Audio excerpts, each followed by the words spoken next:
Hersam Acorn newspapers, publishers of the Greenwich Post, New Canaan Advertiser, the Darien Times, the Ridgefield Press, the Weston Forum, the Wilton Bulletin, the Reading Pilot, the Lewisboro Ledger, the Monroe Courier, the Eastern Courier, the Trumbull Times, Fairfield Sun, Shelton Herald, the Stratford Star, the Milford Mirror, and the Valley Gazette. Hersam, Acorn, and HANradio.com.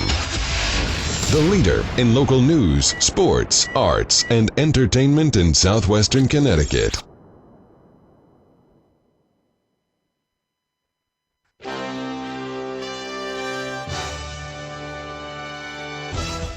This is your coffee break on HANradio.com. It's Monday, July 6th, and this is your coffee break on HANradio.com and streaming at HANradio.com/livestream.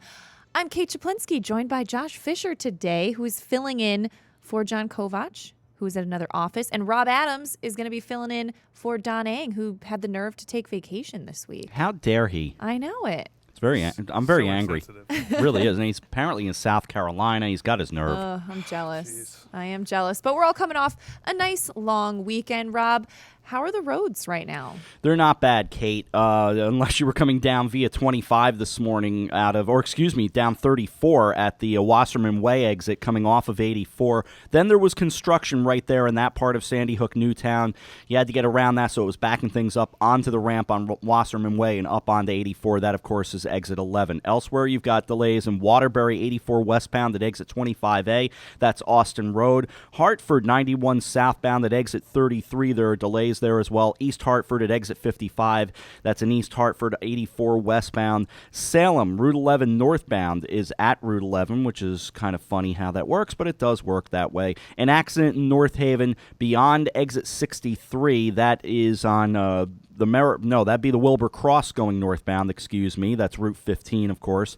East Haven, 95 southbound at exit 51. You had a delay there, but that's about it. All of those are kind of dated at this point, so for the most part, the road's not bad. Seems like a lot of people are taking either extended vacation or just playing hooky. We've got a partly sunny day today, a high near 84, patchy fog after 11 tonight, otherwise mostly cloudy, a low 68.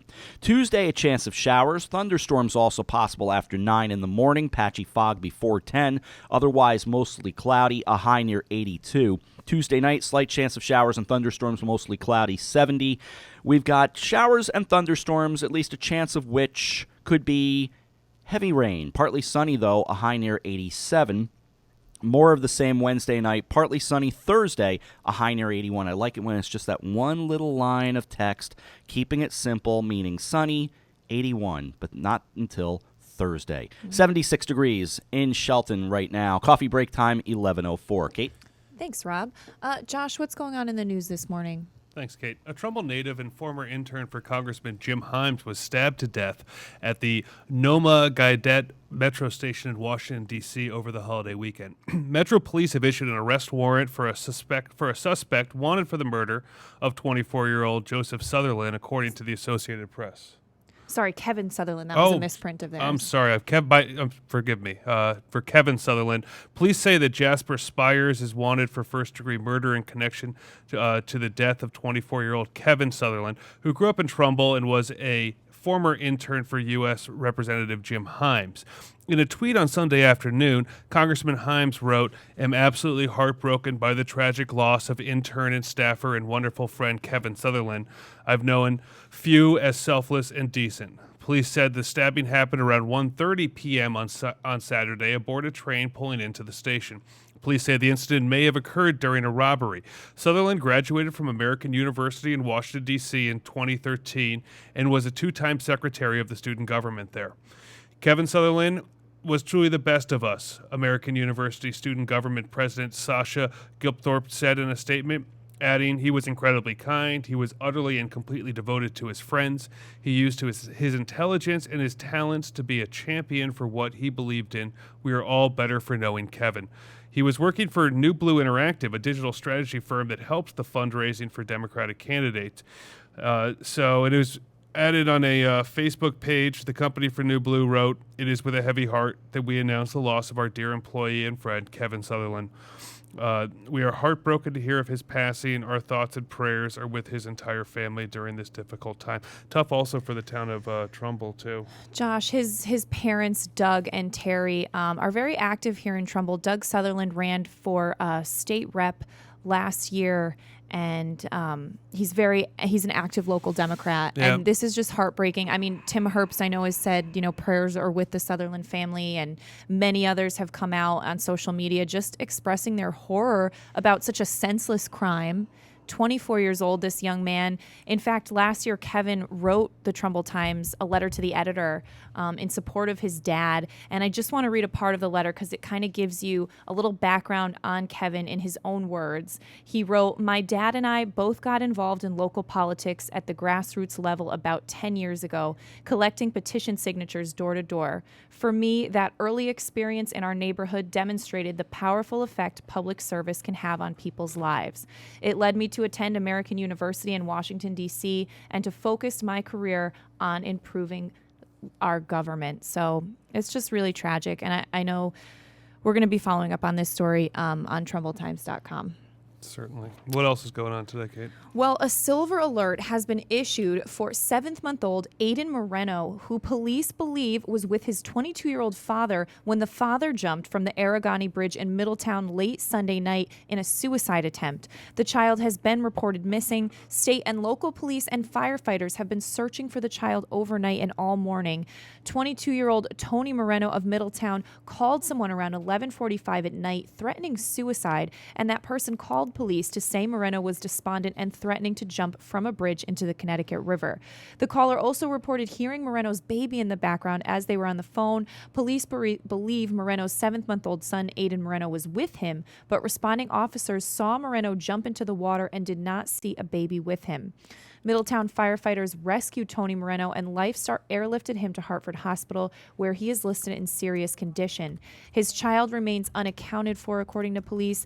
They said, "We are contacting known associates of the suicidal male to see if the child was left in the care of someone else," according to Middletown Police Captain Sean Moriarty. But if anyone has information, they should contact Middletown Police at 860-638-4000. Aiden is described as 28 inches tall and 23 pounds. He was last seen wearing black pants and a white shirt with black stripes and a Mickey Mouse picture on it. State police and Portland firefighters are assisting Middletown Police, a Middletown Fire Department, and Middletown South District Fire Department in that search. So, coffee break time is 11:08. State and local police in Ridgefield and Danbury spent much of Saturday looking for a Danbury man they say assaulted a state trooper, then fled, leading police on a chase into New York State, then back into Connecticut. The chase began at about 9:15 on Saturday morning when a trooper found 38-year-old Mark D. Debenergo passed out in a car in the commuter lot off exit 1 of I-84 in Danbury, according to state police.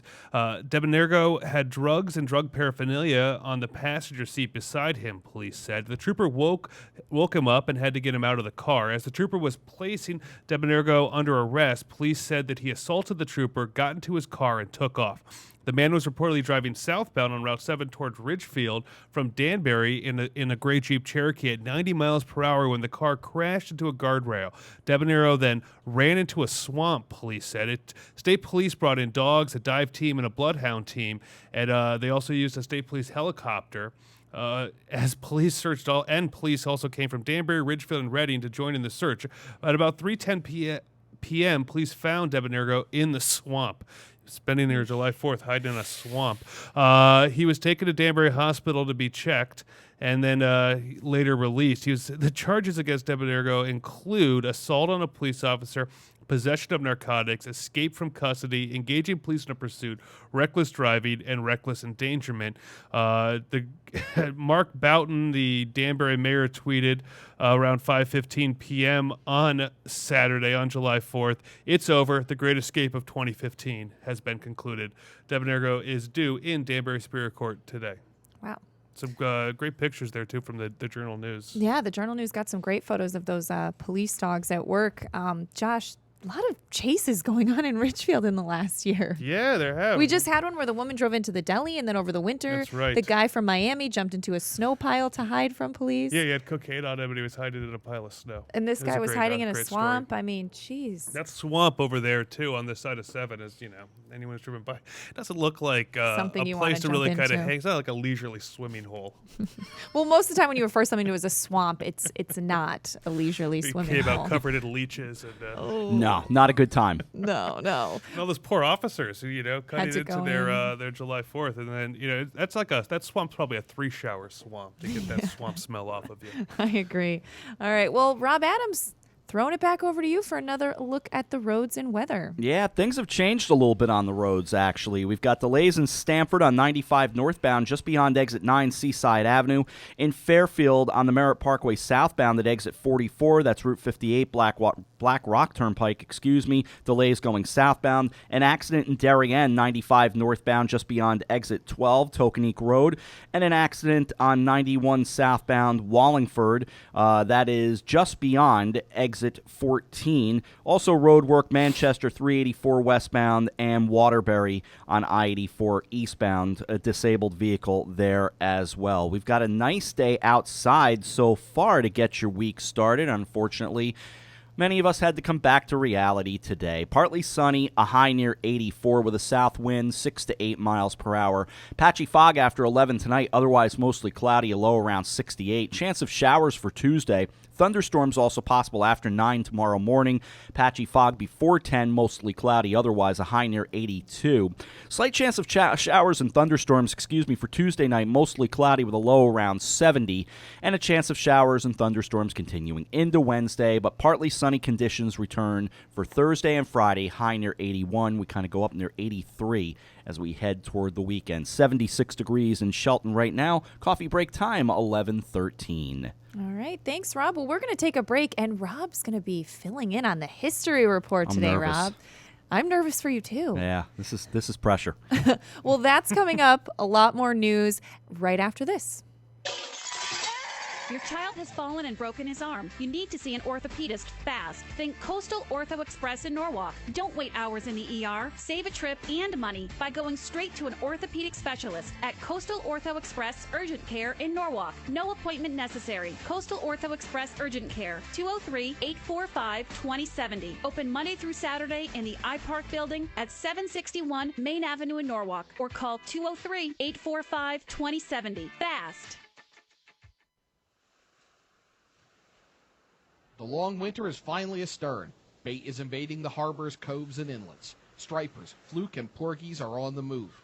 In the streams and lakes, trout, smallmouth, largemouth, and walleye have moved out of hibernation. At the dock shop, it's all systems go. And now in 2 locations, 51 Tokenique Road, Darien, and their newest location at 609 Riverside Avenue in Westport. Bait, tackle, apparel, and of course, all the marine and nautical accessories that they're known for are ready for you at the dock shop. Boater, beach bum, fisherman, or simply love the New England coast, this is a unique place to shop. The Dock Shop, 51 Tokenique Road, Darien, 609 Riverside Avenue, Westport. Visit us at dockshop.com. Healthy, confident smiles begin at Stratford Orthodontics. Conveniently located on Main Street, we are Stratford's hometown orthodontist. We offer the latest in orthodontic technology, including Damon braces and Invisalign. We always accept new patients. Call today to schedule a complimentary consultation. 203-375-8332. Stratford Orthodontics, 2499 Main Street, Stratford. 203-375-8332. And online at stratfordsmile.com. Alliance. We are an industry leader in coordinating transportation for large events such as corporate road shows, conferences, and special events. Our team of experts understands the dynamics and logistics of high-pressure situations and complex arrangements, all within a rapidly changing environment. Since 1999, we have added charter jets, event management, and personal protection to our range of services. Mention this ad for $25 off your next round-trip reservation. Alliance and you. Together, we can achieve the extraordinary. 546-6996 or alliancelimo.com. Hersam Acorn and HANradio.com. Welcome back to Coffee Break on HANradio.com, along with Kate Czaplinski and Rob Adams. AJ Simonowski on the controls back there. I'm Josh Fisher. And Don Ang is enjoying what's going on down in Myrtle Beach right now, where we're hoping it's cloudy and rainy.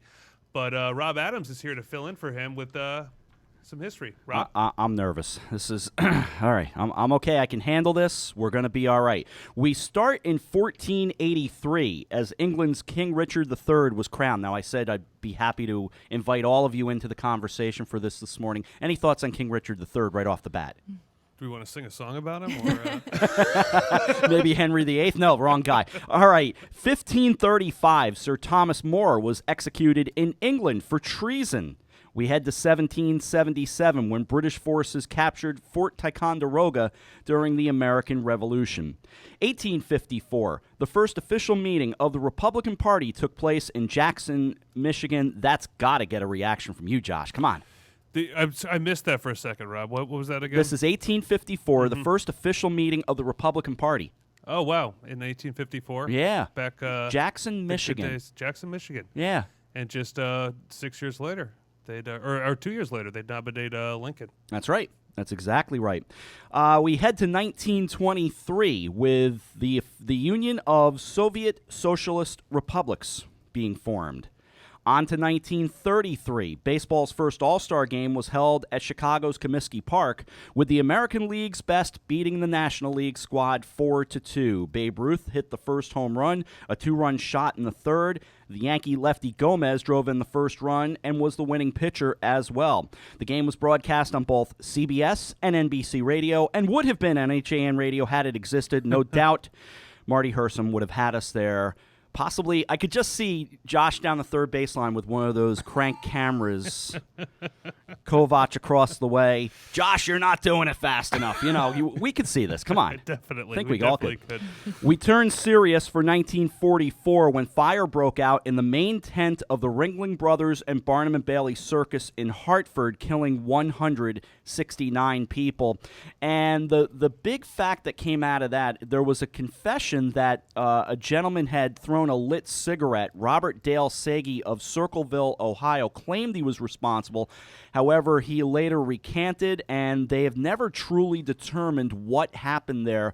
The one thing they know is the paraffin wax waterproofing of the tent was not flame retardant, caused the flames to and it was just an absolute disaster. If you've never seen the images, and we have a couple for you here, they are just awful to see. But that was in Hartford on this day in 1944. Here's a fact that we'll bring Josh back in on. 1957, Althea Gibson becomes the first African-American tennis player to win a Wimbledon singles title, defeating fellow American Darlene Hard 6-3, 6-2. I mean, that really was a hallmark moment. It was. And over the weekend, they were celebrating, it was Arthur Ashe's, the anniversary of his 30-year, right? No, 40-year anniversary of Arthur Ashe winning his first and I believe only Wimbledon title over Jimmy Connors. That's right, 1975. That is exactly right. 2005, New York Times reporter Judith Miller was jailed after refusing to testify before a grand jury investigating the leak of an undercover CIA operative's name. And finally, we go back to July 6th, 1957, a very important day in music history.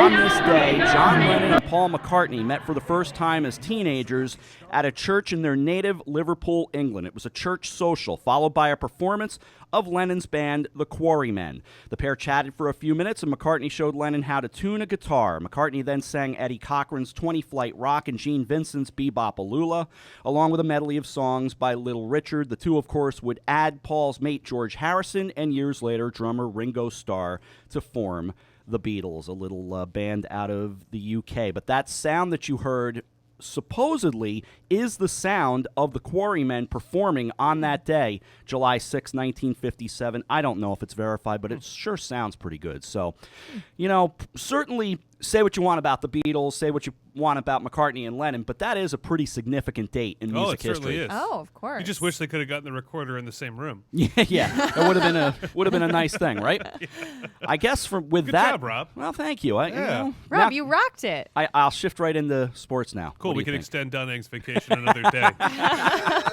All right, Don, you're cleared. Thank you both once again. Let's head into sports now. We'll start with a few notes from Bill Bloxham. Jake Gratudaria. I hope I said that right. He did the pitching. Matt Bagley headlined a stellar defensive effort, and Trumbull National advanced to the District 2 Little League 12-year-old semifinals, a 9-1 victory over Monroe at Unity Field on Sunday. Alex Pagliarini had a 3-run double, and Danny Rotuno a 2-run homer to lead a 10-hit attack for the Nationals, who went 3-1 in pool play. Brett Cody singled home Rich Starkey with the go-ahead run in the top of the 8th inning when Stratford Post 42 scored a 4-3 victory over Brantford in American Legion action on Sunday. Post 42 salvaged a split of the road doubleheader with first-place Brantford, which had taken the first game by a count of 2-1. From Legion ball, just one game over the weekend on Sunday, in fact, when Stanford beat Westport 2-1. On that schedule today, you've got Westport and Darien New Canaan, as well as Norwalk and Bridgeport Post 11. That's in the 19 under division. And in the 17 and under, you've got Norwalk Junior Legion and Stanford Junior Legion. They're playing at 5:30, while Greenwich Junior takes on Trumbull Junior as well at 5:30. Couple other quickies for you.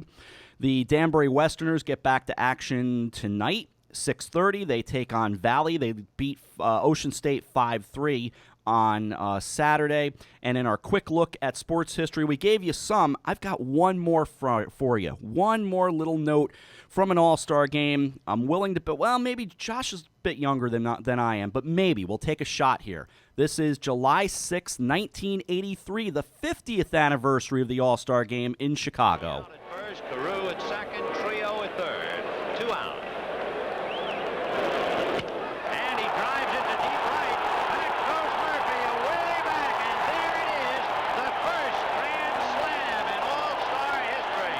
Off Atlee Hammaker, Freddie Lynn, a grand slam on this day in 1983. Significant, as you heard from the voice of Vin Scully on NBC, the first All-Star game grand slam. With history, with sports, I'm Rob Adams. Coffee break time, 11:23. Thanks, Wow. Rob. It's amazing it took them that long to get 50 years for the first grand Isn't slam. that amazing?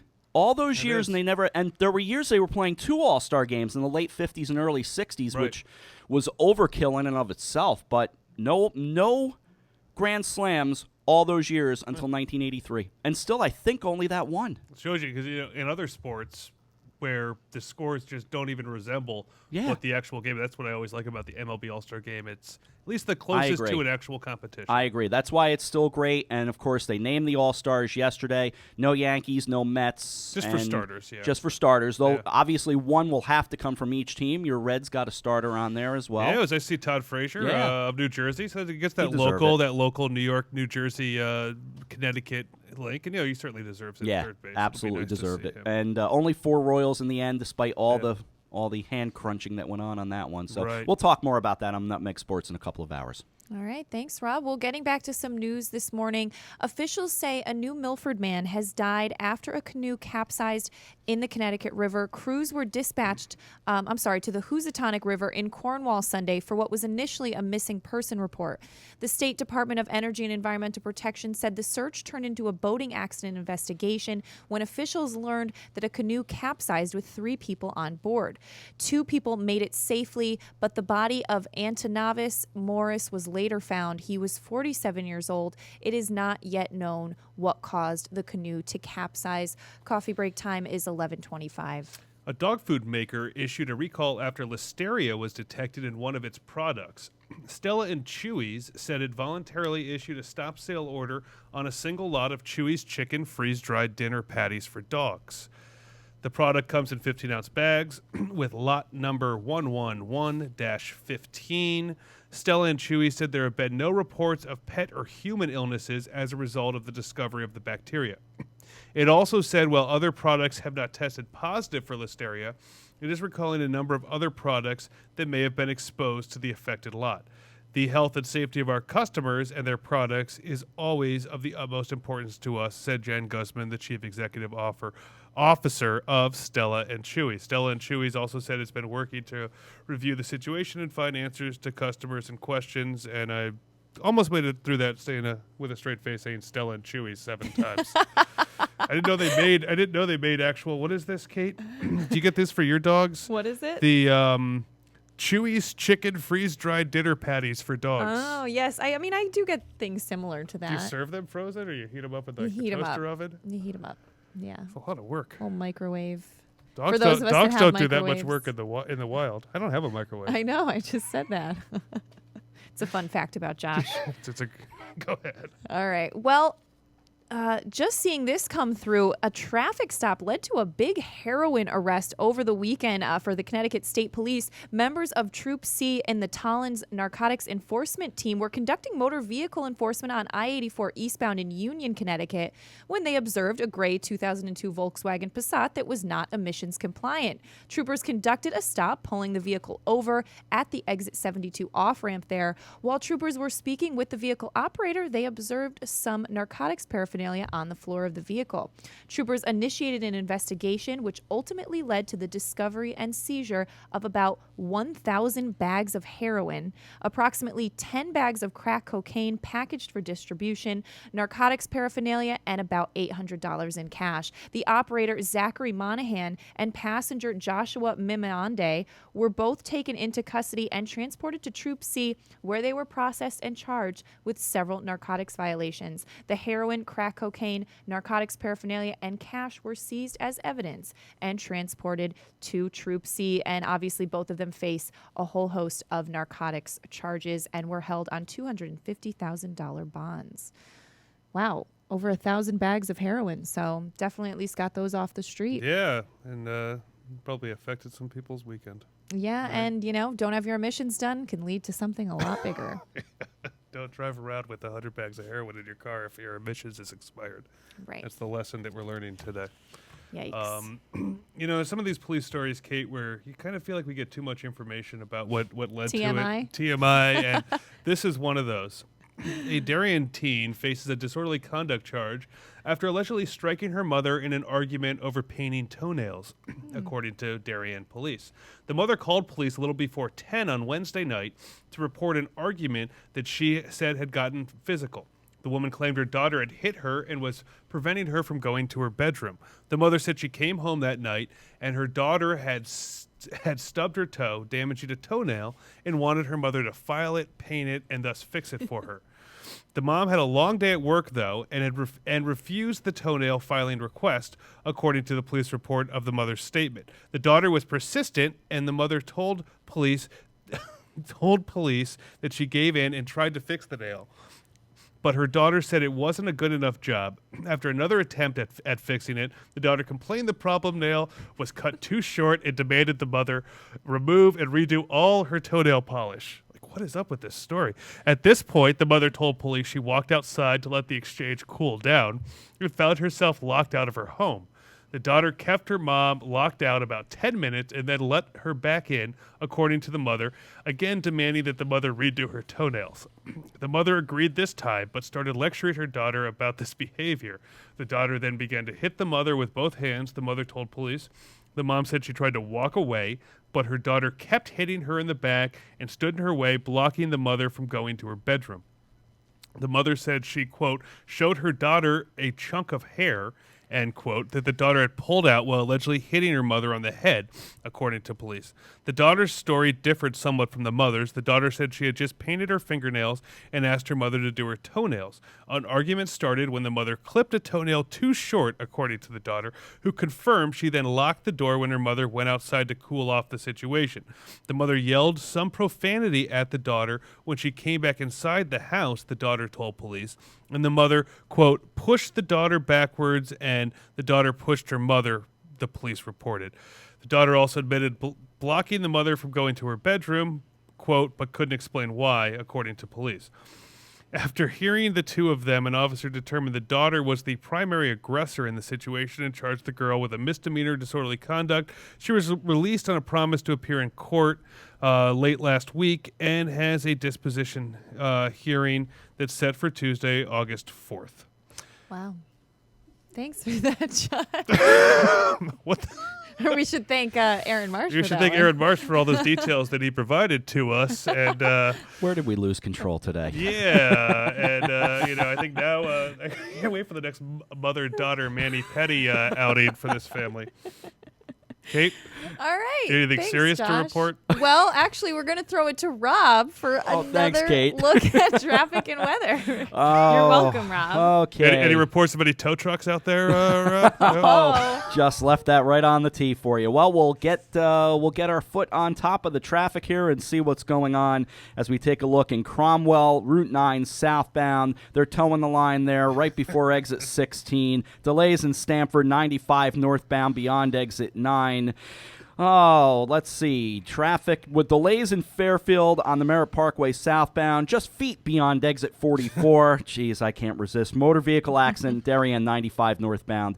Beyond exit 12, that is. And lastly, an accident in Wallingford 91 southbound. Let's look over at the weather for you on this Monday morning. It's a pretty nice day outside. We like what we see out there. Hopefully you do as well. Partly sunny, steady temperatures around 80. Honestly, it's the best stretch right now before we get really to Thursday. Chance of showers tomorrow. Thunderstorms possible after 9 o'clock tomorrow morning. Slight chance of more of the same tomorrow night. High 82, low 70 Wednesday. More of the same, but a high near 87 on a partly sunny day. Wednesday night the same, 67, partly sunny, 81 on Thursday, 76, holding steady right here in Shelton. Coffee break time, 11:32. All right, thanks, Rob. Well, we're going to take a break and come back with a lot more news on your coffee break coming up after this. It's Lots of Characters, specializing in children's birthday parties with your child's favorite characters.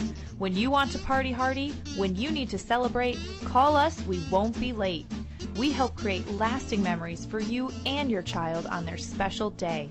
Call us at 203-590-1791 or visit our website at lotsofcharacters.org for more information and to see our party packages. Lots of Characters, 203-590-1791 or online at lotsofcharacters.org.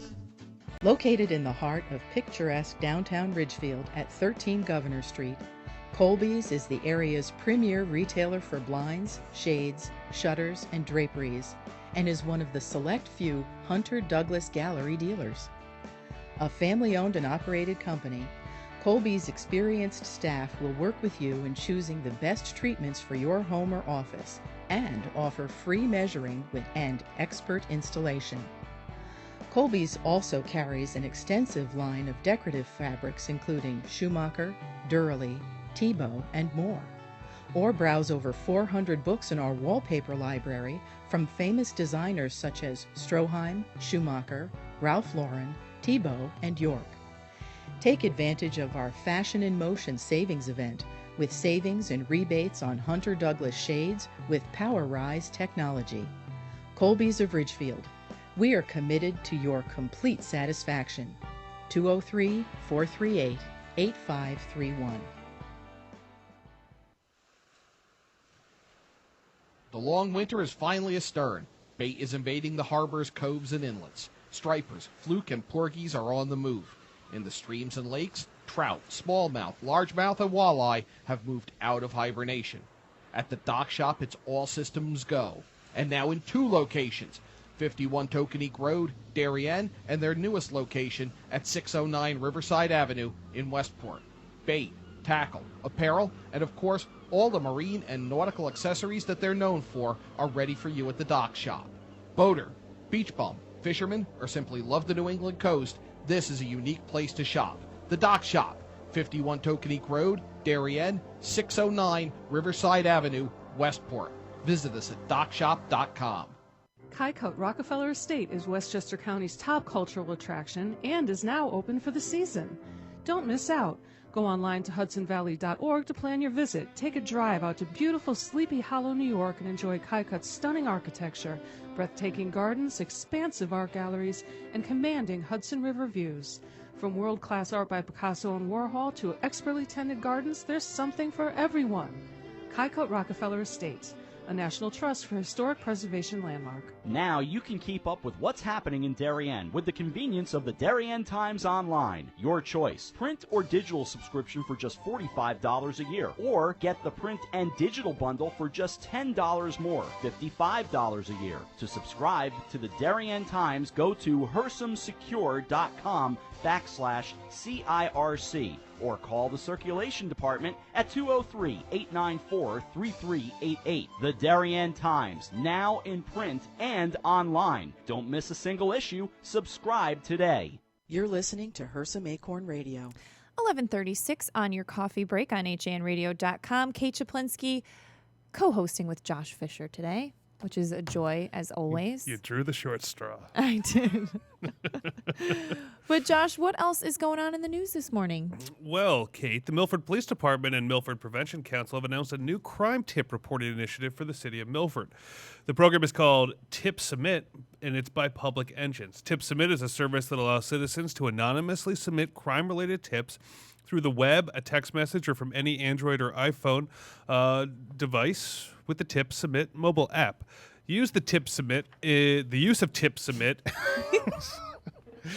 use of Tip Submit is part of the agency's efforts to prevent, reduce, and solve crime, police said in a press release.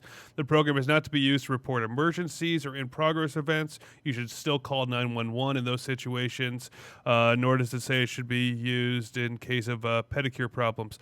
But Tip Submit is meant for any non-urgent illegal activity such as unsolved cases, vandalism, theft, drug activity, underage drinking, or information about crimes that are being planned in the community and schools. You can text the word crimes, that's 274637.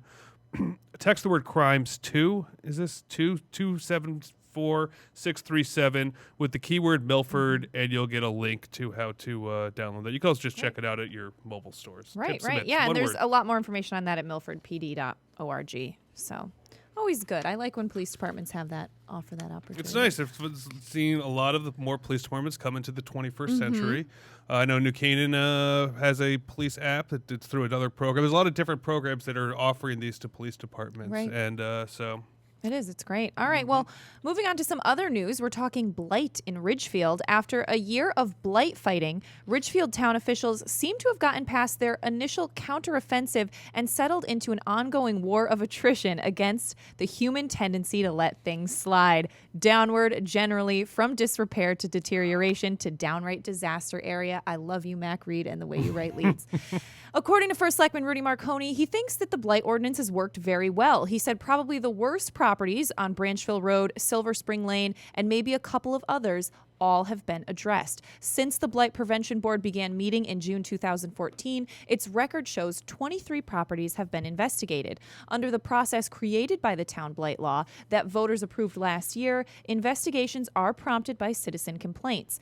Of the properties investigated, close to 2/3, which is 14 of the 23, were determined not to be blight under the statute's rigorous standards, according to the Blight Prevention Board records. 6 properties were determined to qualify as blight and have since been cleaned up.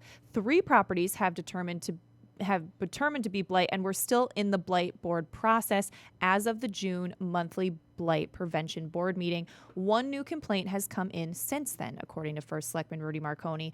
Marconi said, in his view, the ordinance has been helpful in getting owners to address the 6 properties that were cleaned up. I remember when I was reporting on Ridgefield, Josh, they had first brought this idea of a blight ordinance up, and it ended up kind of failing, and they weren't sure how to do it, and they didn't want to be as strict as I think the standard they mentioned at the time was New Canaan. Right. They wanted, they really didn't want that, but they admitted there were a few properties, is the one we had up on the screen. I believe that's on Katuna Street. That's on Katuna Street, yeah, next to the post office. That, really would be considered blight and kind of bring down, the other properties nearby. Yeah, it is. And for anyone, when I used to live in Reading, there was a house down the street from me that was really kind of boarded up and looked like that. It was, none of the neighbors, we all were kind of annoyed by it, and there was no blight law in Reading at the time. And I know there's another house over on Silver Spring Road that would have helped cause that thing. And I had a friend who lived in that house on Katuna Street for a while years ago. And it's too bad that it's still sitting there. I know, but, it is. I'd like to see it be restored and not torn down. Right. But it would take a little action. What I think is notable about that Ridgefield Press story, at least, is that some of the properties that people complained about were found not to be blight. So I think that's good. That means they probably have some strict, ideas in mind. And, sometimes one man's trash is another man's treasure, right? Yes. New Canaan is very strict at it. That's probably the strictest. They did not want to. I remember very distinctly Ridgefield not wanting to be that way. Yes. And New Canaan doesn't want to be Ridgefield, so it kind of works out It well. works. Hey, I hear you.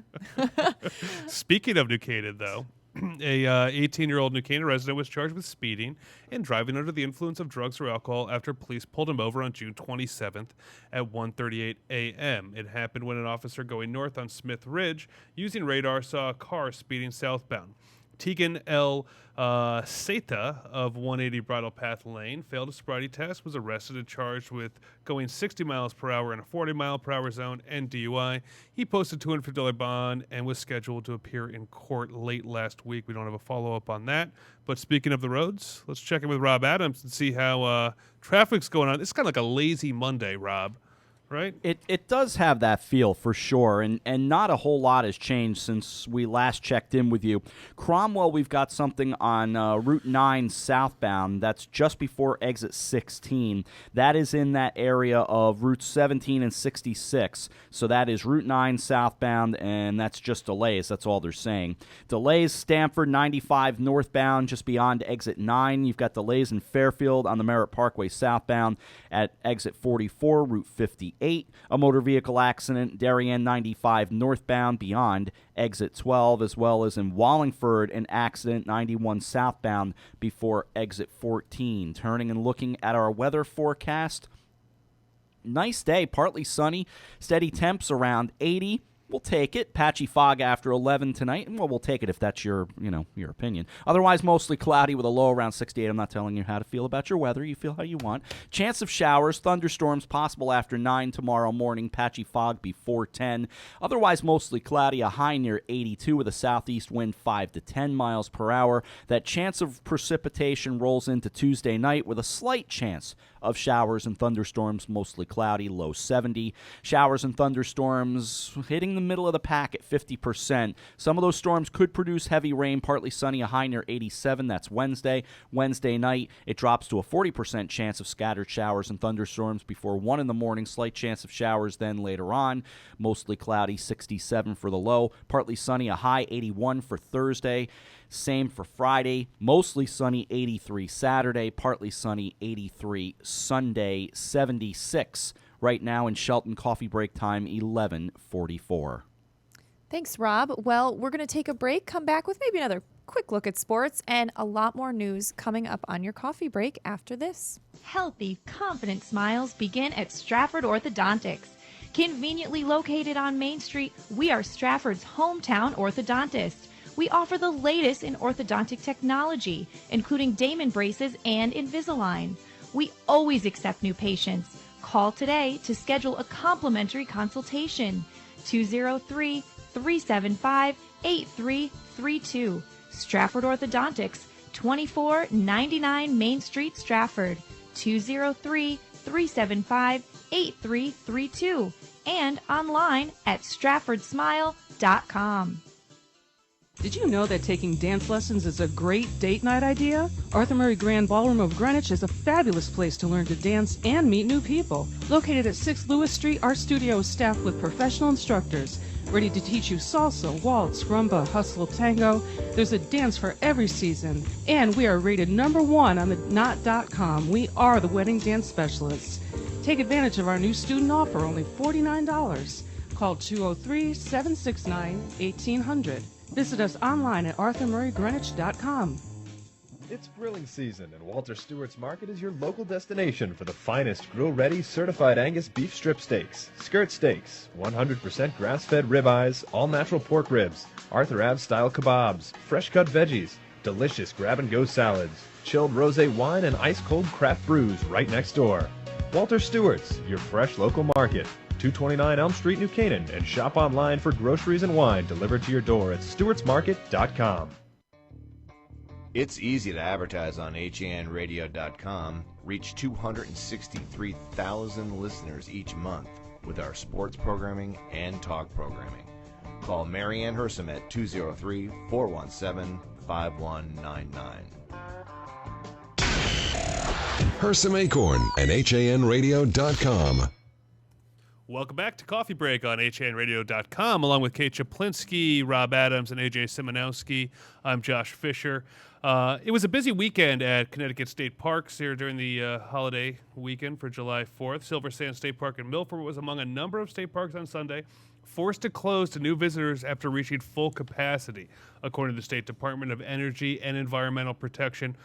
Other parks closed included Rocky Neck State Park in East Lyme, Squance Pond State Park in New Fairfield, Mount Tom State in Litchfield, Burr Pond State Park in Torrington, Piccolo Hollow State Park in Union, and Gardner State Park in Salem.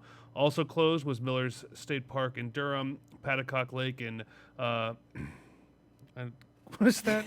Cockaponset State Forest and Wadsworth Falls State Park in Midfield. You know what's interesting here, Kate? Is that you've never heard of a lot of those? None of these, there were no state parks. New Milford was the closest to, Squance Pond. You see that exit on 84. Was the closest state park. Did we not have enough state parks down here? Did people in this part of the state not go to state parks? Well, I mean, they closed Silver Sands in Milford, so obviously a lot, but that's a beach. Right. I mean, Silver Sands is a pretty nice That is a beach. good point, though. But We seem to be somewhat park deficient on this side of the state. Or does the state not care? I mean, we have some state parks down here. There's the Putnam State Park in Reading, but it's not a place people go swimming at. No. Right. So Indian Well Huntington and State Shelton. Park in Reading. Yeah. So I don't know, just I've maybe the state just doesn't pay attention to what goes on I've never heard in of the it parks getting down so here. busy that they had to close it to new visitors. And I guess most of the beaches in southwestern Connecticut are town parks, not not state owned. Right.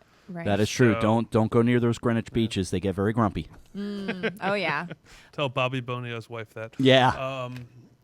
What else is going on, Kate? All right. Well, is your dog Josh, up to his license? Your dog has his license?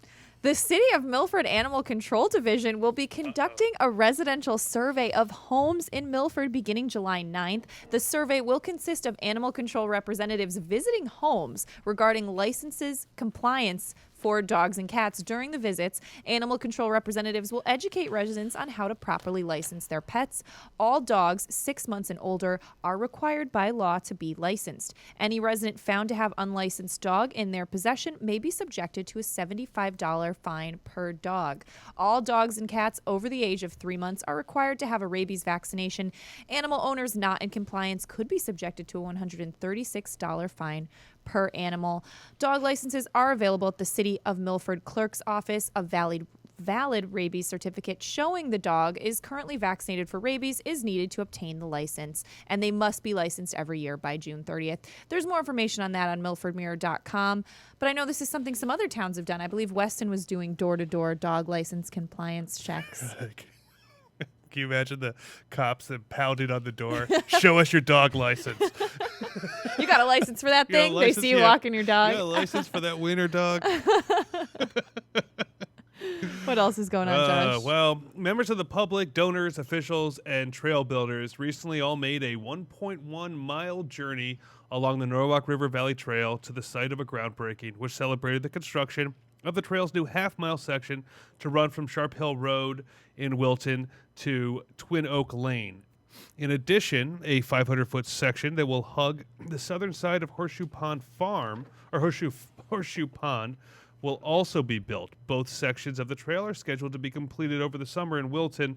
We have some lovely photos up there taken by the Wilton Bulletin. The well-wishers gathered at the commuter park and ride north of Orm's Diner on Route 7 last weekend, and then proceeded together, talking among themselves about the trail as they went. When they arrived, there were tables and a microphone, and they all had this lovely celebration there. It's great to see that trail continue to be expanded upon. And we talked with Chris Burns a while ago about that, and very neat. It's very neat. I haven't actually had a chance to go check it out, but we're always happy when there's some passive recreation things opening up. I love a in good the trail. state.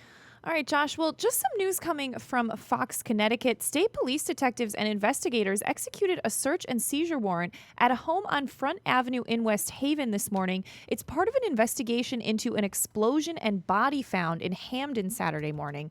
Officers were called to Wintergreen Avenue around 11:12 a.m. July 4th. That's where they found a dead male in a wooded area on the side of the road. Neighbors say they heard a boom. Police are working to determine if and how the explosion is connected to the death. Detectives also identified a vehicle of interest in the case. The vehicle is described as a four-door gold Nissan Altima with a Florida registration plate. The Connecticut State Police Tactical Team and West Haven Police Department assisted in the execution of the search and seizure warrant in the West Haven home. The victim hasn't yet been identified. Coffee break time is 11:51. Moving to some speculative politics, Kate. When President Obama announced last week that the U.S. would open an embassy in Cuba, he failed to say who he would appoint as ambassador. But one name popping up on short lists over the weekend was former Connecticut U.S. Senator Chris Dodd. The U.S. hasn't had an ambassador in Cuba since Philip Bonsall left in 1960. And so the Connecticut Democrat, Dodd, has been floated as a potential leading candidate for a job that will be among the highest profile State Department missions for the rest of Obama's term. Dodd was an early proponent of relaxing sanctions on Cuba. This is according to foreignpolicy.com, which reported the news over the weekend. A senior administration official did not immediately respond when asked by FP whether Dodd was on the short list, and several officials said a decision about who would serve as ambassador was not imminent. Coffee break time is 11:52. Thanks, Josh. Well, a police item from Darien. It looks like it may have been vandalism by way of paintballs shot at an Academy Street residence a couple of weeks ago. A woman who lives there called police late that afternoon to report that she'd left the house around 3. When she got back an hour later, the woman, 24, said she found several small blots of paint on the garage. The marks are consistent with shots from a paintball gun, police said. Officers said they asked around the neighborhood, but no one they spoke with reported seeing or hearing anything suspicious, such as someone shooting off a paintball gun. The resident told police she doesn't know who might have done it.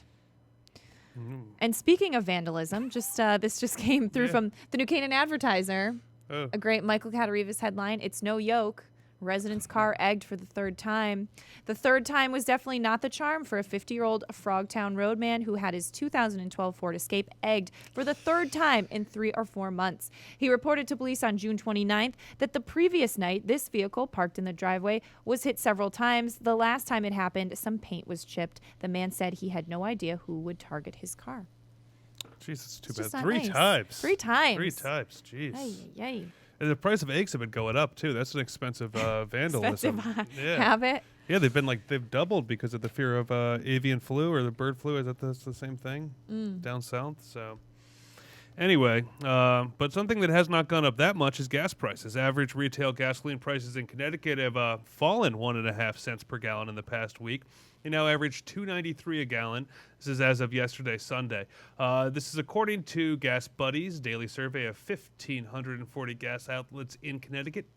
This compares with the national average that has fallen 0.6 cents per gallon in the last week to $2.77 a gallon. This is according to the gasoline price website, gasbuddy.com.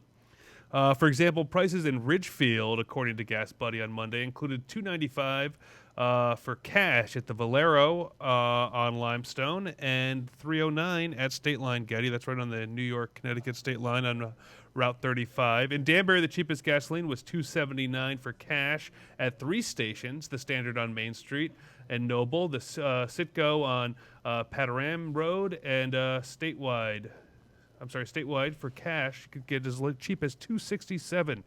And that's up in Middletown. Not really worth the drive for that price. Including the changes in gas prices in Connecticut during the past week. Prices on Sunday were $1.04 per gallon lower than the same day a year ago. Remember we were paying over $4 a gallon for gas last summer? Yes. So this is certainly welcome news. And the same day, 4.7 cents per gallon higher than a month ago. The national average has increased 1.2 cents per gallon during the last month and stands 88.5 cents per gallon lower than this day 1 year ago. All right. Thanks, Josh. Well, for the fourth year in a row, Bridgeport Rescue Mission is teaming up with the local churches to provide meals for children from Norwalk's poorest neighborhoods. The Bridgeport Rescue Mission, in conjunction with the Norwalk Housing Authority and Norwalk Grassroots Tennis, will distribute meals to a total of 246 children taking part in summer programs. The meals will be served for 8 weeks at NGT and 5 at the Norwalk Housing Authority Learning Centers located in low-income housing sites throughout Norwalk. According to the Norwalk Housing Authority, it is estimated that about 12% of Norwalk's school-age youth live in housing overseen by the organization. The unemployment rate among low-income families is greater than 15%, and most children from these families qualify for free or reduced lunches at school. The children and their families who depend on those nutritious meals provided at school are confronted with a large gap in the summer, according to Bridgeport Rescue Mission Executive Director Terry Wilcox. These breakfasts and lunches are critical to the well-being of the children in these programs. Wilcox said the Bridgeport Rescue Mission is extremely grateful to Ridgefield Baptist, City Church in Bridgeport, Hope Church in Wilton, Grace Baptist in Norwalk, Grace Community Church in New Canaan, and many others for their support in preparing 800 sandwiches each. So really great work that the Bridgeport Rescue Mission does there, Josh. It is. It's great work. Great to see all these different communities surrounding Bridgeport supporting them. Yes. As well. Rob, how are the roads doing? Not bad at all. In fact, not much has changed since we last spoke. A little note coming in from Waterford, 95 southbound at exit 81. There are delays there, but other than that, you've got the same story. Delays in Cromwell, Route 9 southbound before exit 16. Delays in Stamford, 95 northbound beyond exit 9, which is Seaside Avenue. Delays in Fairfield, Merritt Parkway southbound at exit 44, Black Rock Turnpike, Route 58. Your mileage may vary.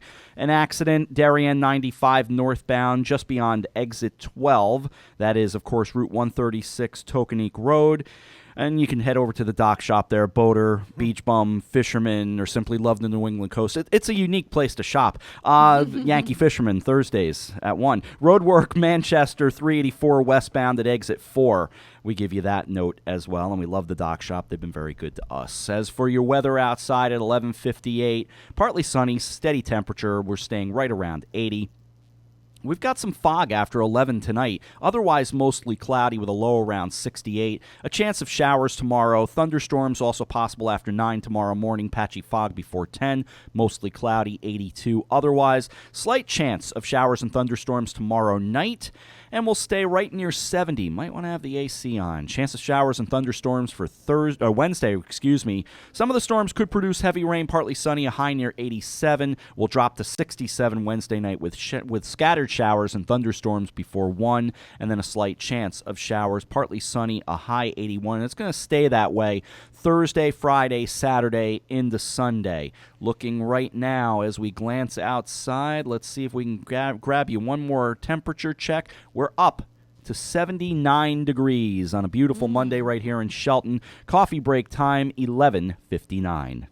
All right. Thanks, Rob.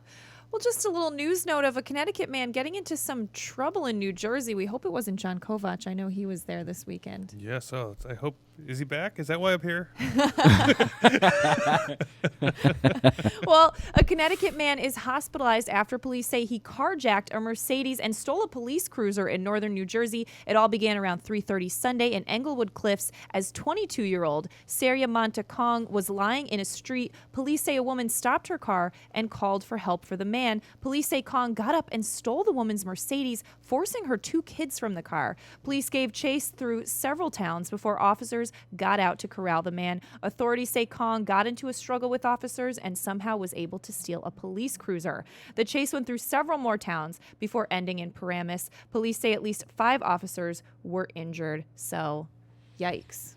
Geez, what a weekend for police in the tri-state area. Seriously. Involving, Connecticut people.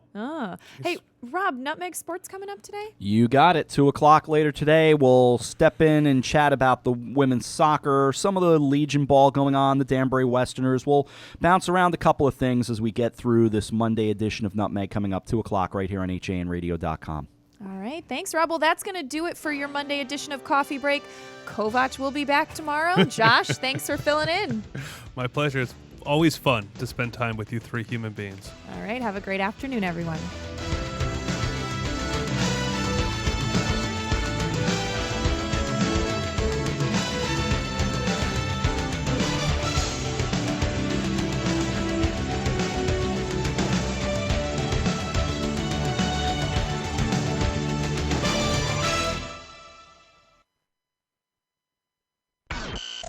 Hersam, Acorn, and HANradio.com.